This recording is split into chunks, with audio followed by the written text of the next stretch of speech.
Hi, I'm Chito Arellano. I'm a game director and VP of design over at RLUX Studios, and I come from Los Angeles, California. I've had 20 years in the mass market toy industry, working for Mattel, Hasbro, Jakks Pacific, Spin Master, and now I'm taking everything that I've learned and helping RLUX develop toys and collectibles. I heard that like online you also have an alter ego. You are KwestOne? Yes, so or KwestOne? KwestOne. So KwestOne. that goes back to my graffiti days. Man, And I thought graffiti that, artist. I thought that I had to use KwestOne because, like, if I do my graffiti art, I could just do it as KwestOne. But if I wanted to write a children's book, it would be Chito Arellano. Okay. So I'm gonna name drop real quick what No, about please, this please. thing. So back in the day, my graffiti crew, we went by SOL, and one of my crew members is named Warren Fu. I'm name dropping Warren. If you see this, it's crazy. Now your name's in the Philippines. He's the creator of General Grievous. He designed General Grievous. Like General Grievous, yes. Isn't that guy? Yes. That- And if you watch episode 1, I'm putting it out there so everybody knows. Like during the pod race, there's an emergency symbol that pops up. It's a 7, 0, and a 5. And that's like for him to call out our group, our graffiti group from back in the day. wild. Now you know. Let's talk about that a bit. What is RLUX? What can you say about it? You're a VP for RLUX, if I'm not mistaken. Yeah, right? VP of design. RLUX is now a art toy collectibles manufacturer or design and manufacturing, but also video games. So they started off, from what I know, is that they started off with doing airsoft masks, protective masks.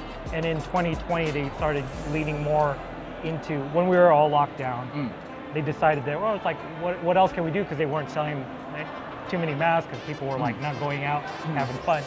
So what can we do with our mask designs? So they started doing mask designs for the art toy world. And I saw them, of course on Instagram, and I was like, oh man, these guys are amazing. And they're in the Philippines.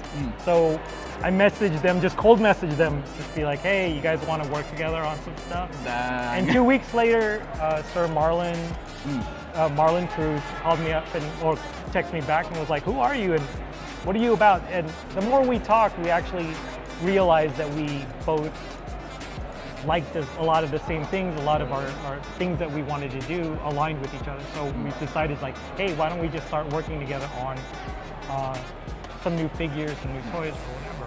And that's where we first started working on SniperBot.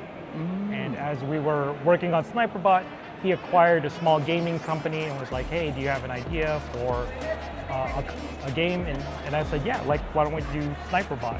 Yeah, so SniperBot is actually based off of my experience of being a sneakerhead. So when one day I was bidding on a pair of sneakers on eBay, and at the last minute, my bid got sniped. Now, how that happens is people use bots. So I combined the two and called it SniperBot. And from there, I created a character which we made into an art toy.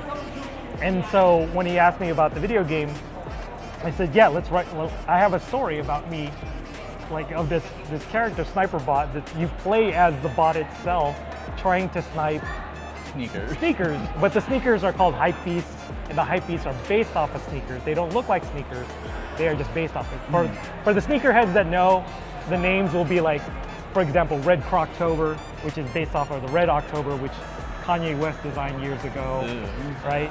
And so I've made it into this mech, which is piloted by a little tiny bear called Little Breezy. So, again, you don't have to be a sneakerhead, you don't have to be a hype beast to enjoy the game. It'll be like just a fun game to play with like quirky characters and a funny story. You mentioned you came from like design, right? So you came from t-shirt to graffiti to toys, and now even gaming. What's the key to bridging all of these things, art, culture, and gaming? I noticed I've jumped from industry to industry, and I've noticed one thing: like nothing changes except for the terminology. Like you still have to design, you still have to draw, and you still have like seasons when you release them.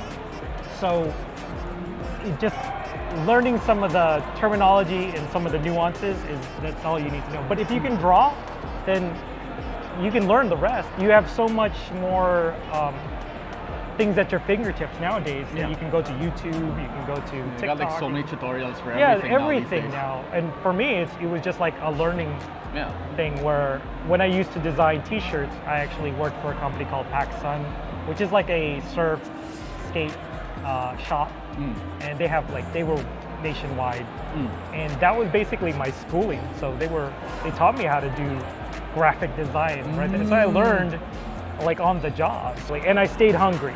Like I didn't settle. Like I wanted to do more every time.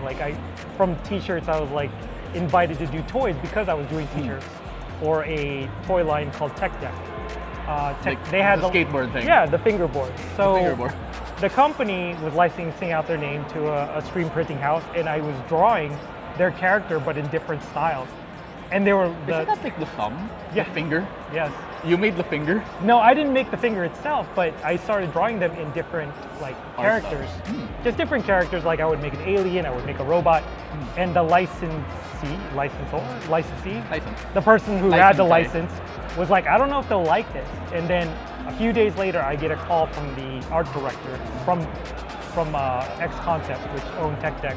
It was like, who are you? Have you designed toys? And would you like to design toys? I'm like, I've never designed toys, but I'll try it out. And again, moved on to designing toys. That's when I went from T-shirts to toys, And then eventually you just ended up with like a game down the line. At the end of it, when I was designing for 20 years toys, I noticed that there was a correlation, or they were showing us that, that's why you have cartoons, is to help advertise the toys. Advertise toys, like Transformers, G.I. Joe, there's a toy line connected to it. Even like the animes and the card games. So I was really interested in I want to do animation now.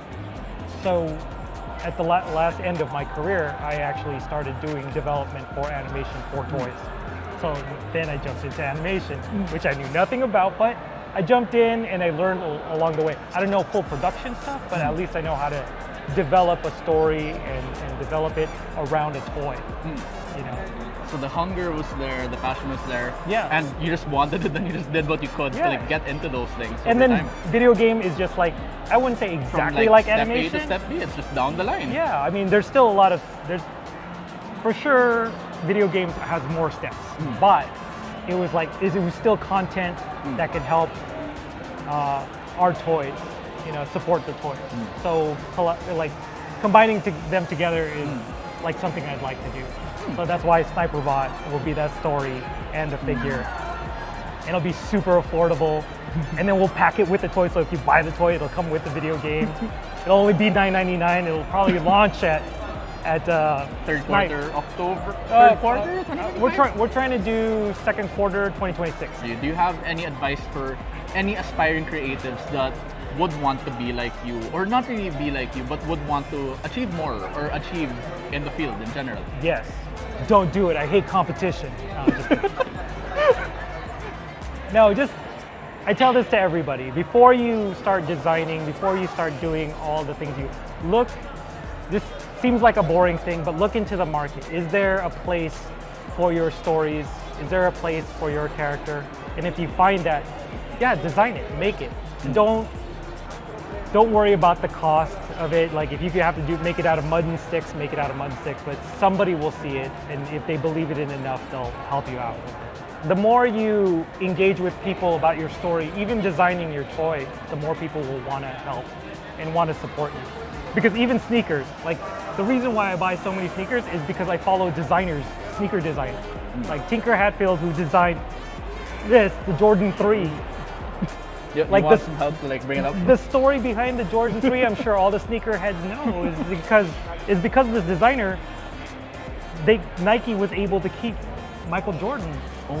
So if it wasn't for these pair of shoes, Michael Jordan wouldn't have been with Adidas.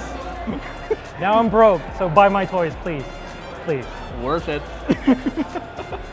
Anyway, thank you again, Mr. QwestOne, for this wonderful interview. And again, guys, please do check out RLUX Customs, RLUX Toys. Please do check out QwestOne. What's your social as well? QwestOne. Forever. Sir. And thank you again for your time, Mr. Chito. I appreciate your time. No, I appreciate yours. you want give me that heart? Wait, man. Yeah. Wait, smaller one? Just gonna be a very short and sweet interview. Like, of course, us. Yeah. We're short and sweet. Yeah. Thank you. Yeah.